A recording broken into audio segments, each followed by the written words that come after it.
Mécanisme de création monétaire, nous devons savoir ce qu'est un actif. Imaginons que Paul possède une moto, des vêtements, une télévision, un ordinateur et 200 € sur lui en billets de banque. Tout ceci représente ses actifs, car les actifs c'est ce que l'on possède. Les 200 € qu'il a sur lui sont ses actifs financiers. Maintenant, Jacques emprunte à Paul 100 €. En lui empruntant cette somme, Jacques signe une reconnaissance de dette l'engageant à rembourser Paul dans un mois. Les actifs financiers de Paul restent de 200 €, car il possède encore 100 € en billets, ainsi que la reconnaissance de dette de Jacques d'une valeur de 100 €. Cette reconnaissance de dette va à ses actifs, car il s'agit de quelque chose qu'il possède. Paul a ce qu'on appelle une créance sur Jacques. Jacques est débiteur de Paul. En cas de litige, si Jacques ne rembourse pas Paul, la justice pourra intervenir pour forcer Jacques à respecter ce contrat. Elle pourra alors le forcer à vendre un de ses actifs matériels pour rembourser Paul, comme sa télévision s'il en a une. Généralement, la comptabilité d'une entreprise ou d'une banque est synthétisée sous la forme d'un bilan. Un bilan comptable est une synthèse permettant de représenter ce que l'entreprise possède, ses actifs, et ce qui lui appartient pas ou ce qu'elle doit, son passif. La différence entre son actif et son passif représente son résultat. On peut aussi l'appliquer à un particulier. Voici à quoi ressemblerait le bilan de Paul.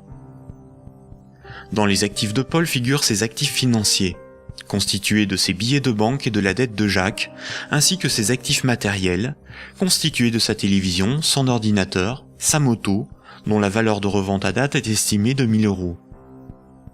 Pour notre démonstration, nous ne garderons que les actifs financiers.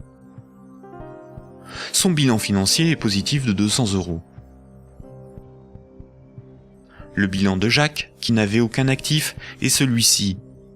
Jacques possède 100 € en billets, mais doit aussi 100 € à Paul. Le passif c'est ce qu'on doit, son bilan est donc nul, car son passif annule son actif. Donc un actif est quelque chose qui a une valeur financière que l'on peut inscrire dans un bilan. S'il est à l'actif du bilan, c'est quelque chose que l'on possède. S'il est au passif du bilan, c'est quelque chose qui ne nous appartient pas et que l'on doit à quelqu'un d'autre. Imaginons maintenant que Nicolas, qui a 300 € en billets de banque, propose à Paul de lui racheter sa créance sur Jacques. Il va donc pour cela lui donner 100 € et modifier le bénéficiaire du contrat de sorte que Jacques doive maintenant la somme non plus à Paul, mais à Nicolas. Voici à quoi ressemblerait le bilan de Paul. On constate que Paul a retrouvé ses 200 € en billets de banque. Son bilan financier est positif de 200 €. Le bilan de Jacques, qui n'avait aucun actif, n'a pas changé. Son bilan est toujours nul. Le bilan de Nicolas, qui avait 300 € d'actifs, est maintenant celui-ci. Il reste à Nicolas 200 € en billets de banque et la reconnaissance de dette de Jacques, qui a une valeur, à terme, de 100 €. Le bilan de Nicolas est positif de 300 €. Lorsque Jacques devait 100 € à Paul, Paul prenait le risque que Jacques ne le rembourse pas. Quand Paul a vendu la reconnaissance de dette à Nicolas, c'est Nicolas qui prend le risque de n'être pas remboursé par Jacques. C'est un transfert de risque sur une créance.